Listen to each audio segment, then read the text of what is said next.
Are you looking to apply for your PCC and not really sure what the process looks like or where to begin or even what the costs are?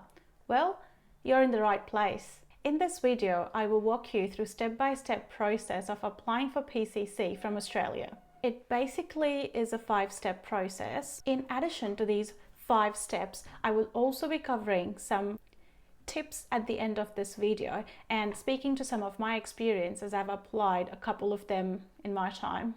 So let's have a look at step 1. This is where you head on to the Indian Embassy's website and you'll complete your application there. If it is your first time using this website, you will need to register. While registering, remember to have the embassy consulate that is more relevant to you. So in my case, it was Australia, Melbourne. But if you're returning to this website, you can just log in. Once you're logged in, select to apply for police clearance check. The first page basically asks you for your passport details and the purpose of your application. So if you're applying for citizenship, select that. Or if you're applying for immigration purposes other than citizenship, you can select that or any other that are more relevant to your case. For region country for which the PCC is required, select Australia. It will also ask you for your file number. It is basically your passport's file number. So at the back of your passport, you'll find this. As you progress through the application, it will ask you for various details, obviously your passport details, but it will also ask you for applicant details. This is more like your name, your date of birth, your marital status. Ensure to keep your Aadhaar card number on hand because even though the application says that it is optional, when you go to press next, it actually asks you for that. So keep it handy. Next, it will ask you for family details. This could be your mother, your father, your spouse. All they need is their names. No other details are required. It will then ask you for your permanent address in India. Just remember though, if your permanent address or your address in India has changed from your passport address, then you have to put in the current address and not the passport address.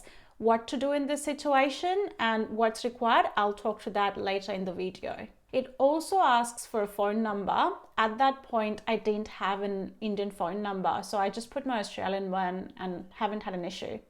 Where it says a present address in country of domicile, that's basically your current Australian address. After this, it will ask you for other details. This is basically an yes or no option. So they will ask if you've got any criminal record, if you have any summons under your name, or if there's a warrant, or you have been prohibited to leave India. Once you've answered that and you click next, it will allow you to preview your application. So have a look through all of your details, and if anything needs to be changed, you can always go back. Once you're ready to submit, you can just click the submit button and this should submit your application.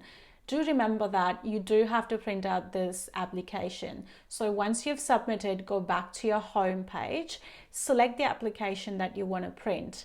Once you select on the application, it will give you the option to print the form. Now that you've filled out your Indian Embassy application, the next step would be to fill out PPF, which is your personal particular form. Everyone will need to fill out this form. You will have to download this form, print it out, and manually fill it in, or you can download it, fill it on Adobe, and then print it out. I've provided the link in description for you to download it, but it can also be found on the VFS Global website. In this form, under the question 9A, it will ask you your permanent address in India. If your address has changed from your passport, then make sure to include the new address. If this is the case, then you will have to attach a letter stating the change of address, and also you'll need to provide proof. Next, it will ask you to provide your residential address in Australia.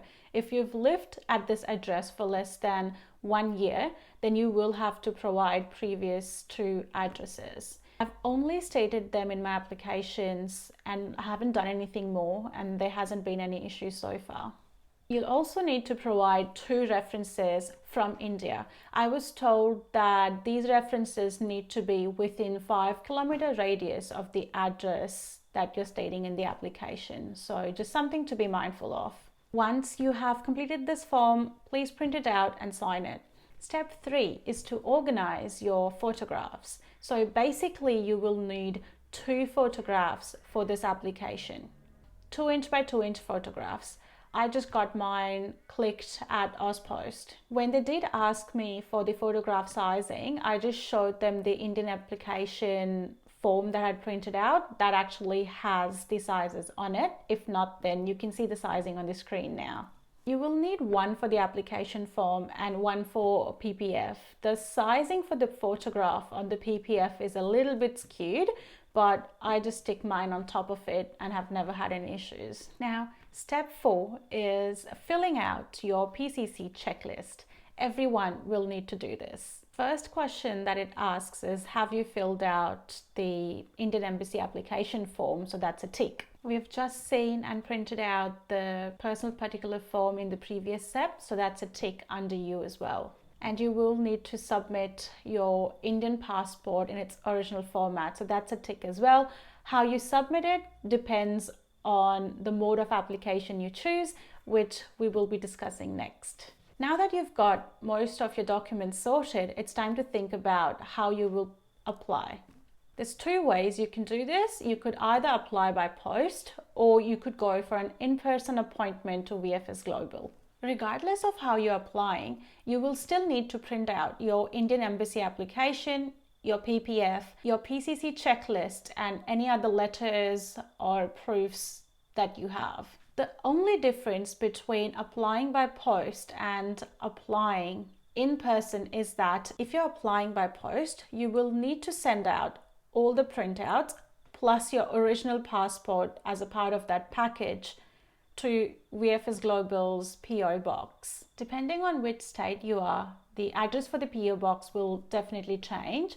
So I've included the link to check the PO box addresses in the description below. The only difference for in-person is basically instead of posting all of these printouts and your Indian passport, you'll be taking all of them with you, but you'll also have to book in an appointment at VFS Global. Once you've booked an appointment, you will get a confirmation email which has your appointment letter. So you'll also need to print out this appointment letter and carry with you for your appointment. Once you get to this center on the day of your appointment, they will basically just give you a ticket, and once your ticket is called, you go visit the officer. I have done in both ways so far. So if you want to know my experience or which one's faster, watch till the end and I will share my experience and some tips. So now that your application's ready, let's talk about charges and fees. VFS Global actually has a fees calculator, which you can use to calculate your fees depending on if you're posting, if you're going in person, or if you're paying by credit card or cash or debit card. By post, I think the application fees are around $72, and that excludes your initial posting of the documents. So I think if I remember correctly, it was somewhere between $12 to $22. But don't quote me on it, you'll have to find that out from Ozpost. If you're attending in person, it's $49. In person, you can also wish to pay by cash, but this option is not available by post. Now, let's have a look at timelines. It can take anywhere between 2.5 months to 3 months, and this is just from my experience. The timeframes can definitely vary depending on your application, circumstances, public holidays. Most of the time I've applied, it's taken around that 3-month mark. My first tip would be to submit your application to VFS Global within 30 days of filling out the Indian Embassy application form, because somehow if you do it after the 30-day span, they ask you to resubmit the Indian Embassy application. Has happened to me once. The next tip would be around appointment SMS. I have applied to it like 3 or 4 times so far, and only once did I receive a WhatsApp SMS saying that your appointment is at this police station at this time. Obviously, because I was in Australia, I couldn't be present there. So I wrote a letter stating that I'm not present in India. My mother would be attending on my behalf. Signed it here, scanned it, and sent it to my mum, and my mum attended the interview, and that was fine. So now my experience around the mode of application. So when I submitted it through post, it took me around that 3-month mark, a little bit here, a little bit there, to receive that. Out of that time, 1 to 2 weeks just went for VFS Global to receive that application. But if you're applying in person, then you just need to find an appointment, and strangely in my case, I found an appointment 2 days after, which worked out good. So it does work out a little bit faster and also a little bit cheaper if you go in person, but at the end of the day, it's a personal preference.